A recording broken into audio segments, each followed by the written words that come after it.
Ова решение нема да ги реши проблемите во медиумската сфера. Образложението на дел од новинарските организации кои што одбиваат да учествуваат во консултациите за формирање на адхок телото кое што 100 дена пред денот на одржување на изборите ќе треба да ги мониторираат медиумите. Утре истекува рокот, така е, ние разговаравме со дел од представници на новинарските здруженија, со Снежана Трпевска од Високата школа за новинарство и односи со јавност.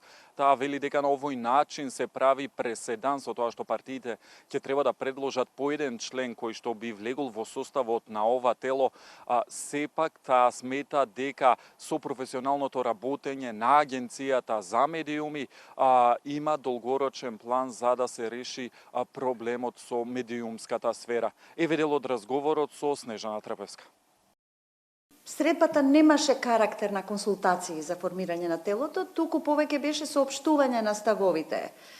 Ние ги искажавме ставовите што ги имаме напишано и во блупринт, во документот за итните реформи во медиумската сфера. Поточно кажавме дека формирањето на адхок тело не може да биде решение за крупните проблеми што постојат во медиумската сфера. Тоа е некакво временно решение направено во рамките на политичкиот договор. Она што не е добро, и го кажавме во тоа решение, е што за прв пат се прави преседан партиите, нели, ВМРО и СДСМ овој пат, директно да предлагаат членови на таа привремена комисија. Зошто тоа не е добро? Зошто се прави преседан?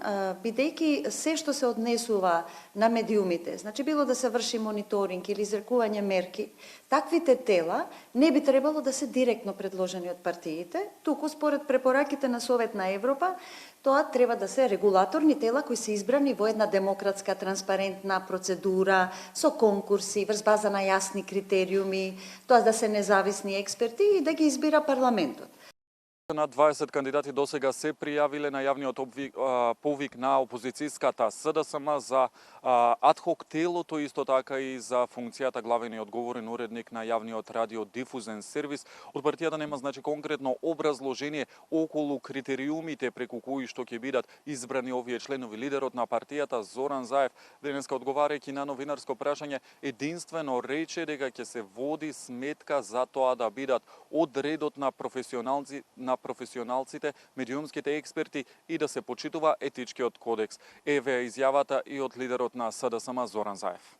Имаме преку 20 на кандидати пријавени на конкурсот. Сакаме да го направиме тоа на најтранспарентен начин, на начин во кој што ќе покажеме поразличност од власт. Нашата цел не е партиите да поставуваат луѓе.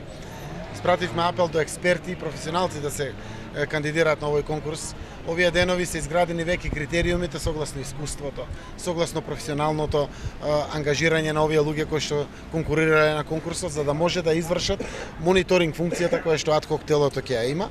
Најавено беше дека може да остане на ВМРО ДПМН и на СДСМ, да ги предложат тие кандидати, 2 од СДСМ, 2 од ВМРО ДПМН како предлагачи, но секако од делот на експертите. Ние мораме да водиме грижа да бидат тоа пред се професионалци луѓе, заради тоа што многу е важно избалансираното медиумско представување, професионалните стандарди, етичкиот кодекс, ширењето на омраза да застане, демонизацијата врз опозицијата пред се да заврши и слично. Во тој аспект сите консултации ќе ги направиме до крајот на оваа седмица и верувам дека со двете имиња ќе излеземе како предлог. Драго ми е што меѓу кандидатите има и од помалите етнички заедници, и албанци и турци. Значи, до 19 август е рокот во кој што спорните гласачи од оној список, значи на околу 40.000, ќе треба да ги ажурираат своите податоци, да го докажат своето гласачко право. Според оние последни информации што ги имаме од Државната изборна комисија, значи вкупно 2137 граѓани досега го ажурирале своето гласачко право. 817 се пријавиле во некој од подрачните канцеларии на Државната изборна комисија, додека 1320 ја искористиле веб апликацијата на Државната изборна комисија, која што од завчера нели започна и со позасилена кампања, при што упати апел до сите граѓани кои што се наоѓаат на овој список да ги ажурираат своите податоци и да го докажат своето гласачко право. До 19 август е рокот значи за ажурирање на овие податоци, меѓутоа после Државната изборна комисија има рок од уште 10 дена за да ги допровери овие неопходни податоци. Тоа за сега би било се, значи Државната изборна комисија до 19 август ќе треба да ги ажурира овие податоци.